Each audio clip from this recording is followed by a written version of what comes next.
কি হয়েছে, কি ডাকছিলে কেন? হয়ে গেল মায়ের সব কথা শোনা? নিশ্চয়ই আমার নামে বাজে কথা বলছিল। আর তাছাড়া উনি পারেনটাই বাকি। এই শোনো, এই বাড়িতে নয় উনি থাকবে নয় আমি থাকবো। আমি তোমাকে বিয়ে করে এই বাড়িতে এসেছি, তোমাকে আমার কথা মানতেই হবে।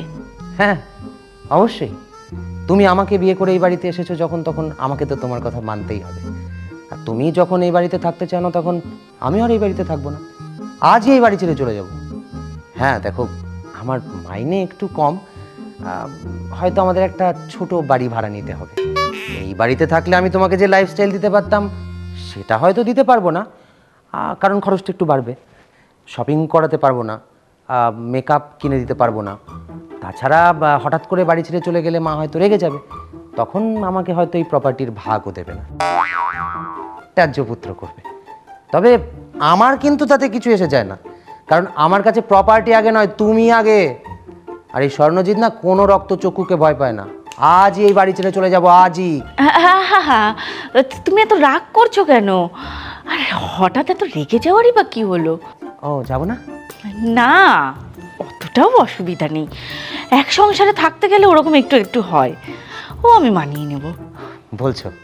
হ্যাঁ, বাড়ি ছাড়ার কোনো দরকার নেই। দরকার নেই? না না না। দেখো তুমি বলছো তাই, না হলে কিন্তু আমি আজই বাড়ি ছেড়ে চলে যেতে পারি।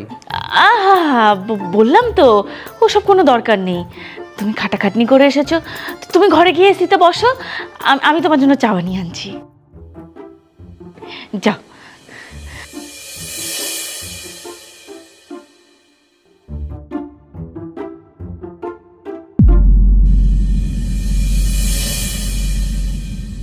মা, শোন বাবা, পূজাকে কিছু বলার দরকার নেই। ওই মিত্তিদের বাড়ি বউটাকে তো দেখেছি, কথায় কথায় শাশুড়ির উপর মুখে জবাব দেয়। বাবা রে বাবা, পূজা কিন্তু ওরকম নয়, একটু বকে বেশি, কিন্তু কাজ একদম ঝকঝকে পরিষ্কার। ও থাক, কিছু বলতে হবে না। কিছু বলবো না? না। দেখো মা, তুমি বলছো তাই, না হলে আমি কিন্তু ওকে আজই ডিভোর্স দিতে পারি। আহা, রাগ করছিস কেন? আমি বললাম তো, কিছু বলতে হবে না। ঠিক আছে, তুমি যখন এতবার করে বলছো তখন দেবো না, কিন্তু আমি কিন্তু ওকে আজই। আহা, থাক না।